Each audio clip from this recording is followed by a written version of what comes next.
হরে কৃষ্ণ, রাধে রাধে। মৌমিতা পরিবারে আপনাদেরকে জানাই অনেক অনেক শুভেচ্ছা ও অভিনন্দন।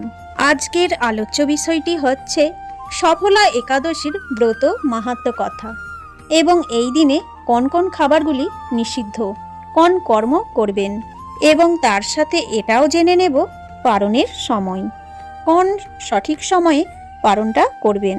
শ্রোতা বন্ধুরা, আজকের এই ভিডিওটি আপনারা প্রথম থেকে শেষ পর্যন্ত মনোযোগ সহকারে শ্রবণ করুন। আপনারা কিন্তু অনেক কিছু জানতে পারবেন। তাহলে চলুন বন্ধুরা, ভিডিওটির মূল বিষয়ে প্রবেশ করা যাক।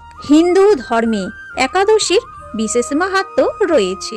একে সকল ব্রতের শ্রেষ্ঠ মনে করা হয়। একাদশী ব্রত থেকে মানুষ কেবলমাত্র পার্থিব সুখ সুবিধাই পায় না, বরং মোক্ষের পথ সুগম করে। এই একাদশীগুলির মধ্যে একটি হলো সফলা একাদশী।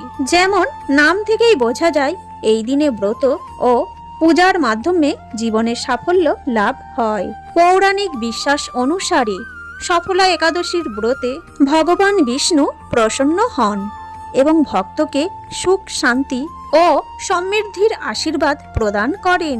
সফলা একাদশীতে ব্রত পালন পাপের নাশ করে এবং পূর্ণ প্রদান করে।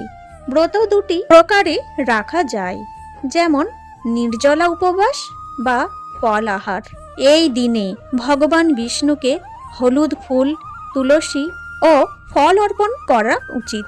মন্ত্র জপ ও কীর্তন করা উচিত।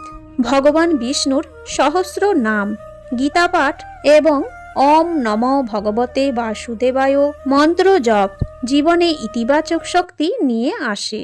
সফলা একাদশীর রাতে দীপদান অজ্ঞানতার অন্ধকার দূর করে, জ্ঞানের আলো বিস্তার করে। এই দিনে দানেরও বিশেষ গুরুত্ব রয়েছে। ক্ষুধার্তকে খাদ্য দান করলে ভগবান বিষ্ণু অনেক প্রসন্ন হন। অসহায় ও দরিদ্রকে সাহায্য করলে পুণ্য লাভ হয়। এই দিনে সাধ্য অনুযায়ী অন্ন, বস্ত্র এবং খাদ্য দান করা উচিত।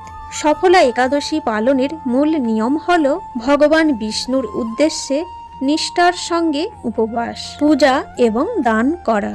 যেখানে শস্য বর্জিত আহার অর্থাৎ ফল, দুধ বা সম্পূর্ণ উপবাস করা হয় এবং একাদশীর পরের দিন পালন করে উপবাস ভঙ্গ করা, যা জীবনের সকল কাজের সফলতা এনে দেয় এবং পাপ মোচন করে।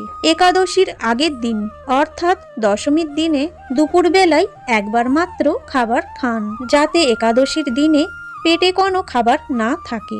একাদশীর দিন অর্থাৎ উপবাসের দিন ভগবান বিষ্ণু পুজো করা, মন্ত্রজপ করা এবং ব্রতপাঠ করুন।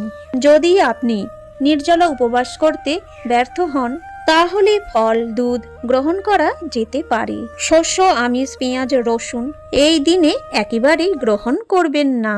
একাদশীর পরের দিন সূর্যোদয়ের পর স্নান সেরে শুদ্ধ বস্ত্র পরে ভগবান বিষ্ণুর পূজা করে পারণের নির্দিষ্ট সময়সূচি মেনে পারণ প্রক্রিয়া সম্পূর্ণ করুন।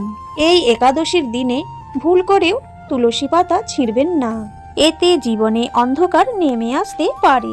এই দিন হিংসা, প্রতারণা এবং মিথ্যা কথা বলা থেকে বিরত থাকুন।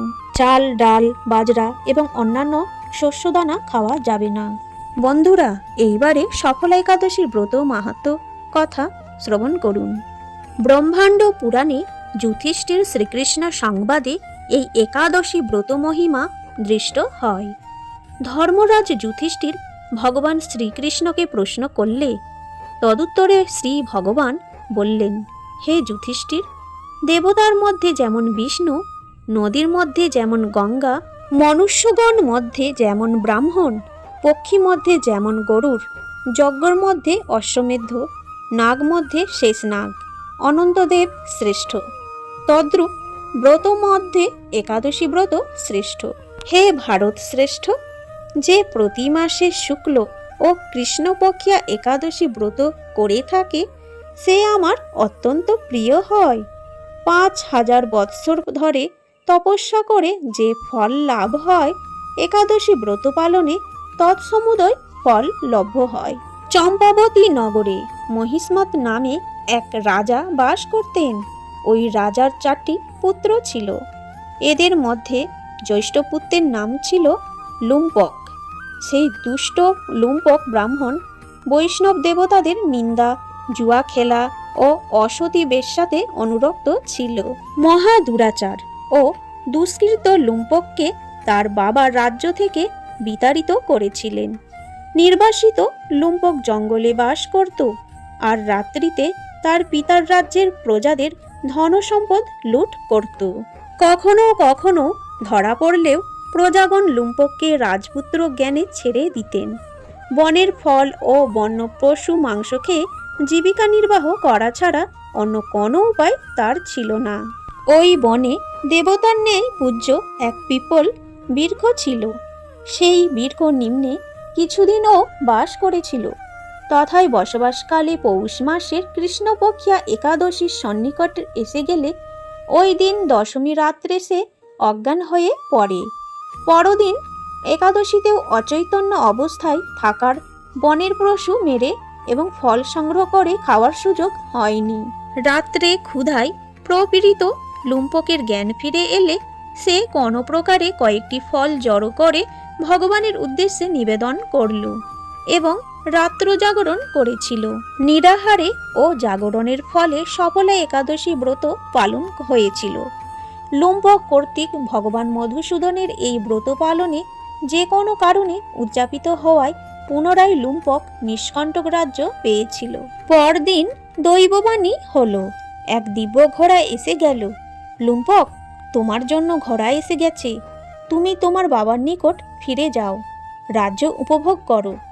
লুম্পক তার পিতার নিকট হতে রাজ্যভার গ্রহণ করে সুন্দরী স্ত্রী ও সৎপুত্র নিয়ে দীর্ঘদিন রাজত্ব করে ইহলোকে যশ ও অন্তে মুক্তিপদ পেয়ে ভগবৎ কৃপাশীল আশীর্বাদ লাভ করেছিল।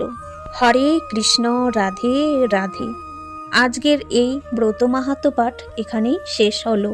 এইবারে আমরা জেনে নেব একাদশীর পরের দিন পারণের সময়। একাদশীর পরের দিন সকাল 6:19 থেকে 9:45 মধ্যে সকলেই পালন করে নেবেন। হরে কৃষ্ণ, রাধে রাধে। আজকের এই ভিডিওটি এখানেই শেষ করলাম।